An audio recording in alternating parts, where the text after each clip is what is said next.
எலியா தேவனுக்கு முன்பாக நிற்கிற நான் யாரை பார்த்து ப்ராஃபஸி சொல்கிறான்? ஆகாப் நோக்கி சொல்கிறான், நீ இப்படியே சுற்றிட்டு இருக்கிற, இப்படியே பண்ணிகிட்டு இருக்கிற, நீ உன்னை தீர்க்கதரிசி, உன்னை ராஜாவாக அபிஷேகம் பண்ணி வச்சுருக்கிறாரு. ராஜாக்குரிய அபிஷேகத்துடைய மேன்மையே உனக்கு இல்லை. உன்னை சபையில் கொண்டு வச்சுருக்கிறார் இவ்வளோ நாளும். நீ இன்னும் ஆவியில் நிரம்புறதுலையே குறை, அந்நிய பாஷை பேசுகிறதுல குறை, ரெவலேஷன் உனக்கு இல்லை. இதெல்லாம் எப்படி வரும்? ரெவலேஷன் வரணுமா இல்லையா?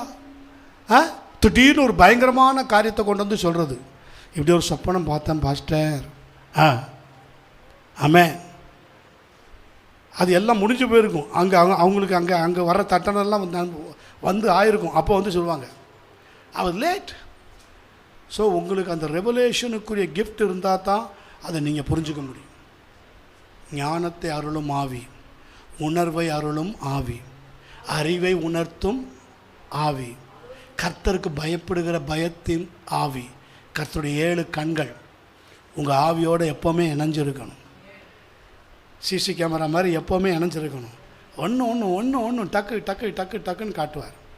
டக்குன்னு காட்டுவார். இந்த காரியம் எப்படி வருது, இந்த காரியம் எப்படி வருது, ஜெபம் பண்ணு. கேஷுவலாக கடந்து போவீங்க.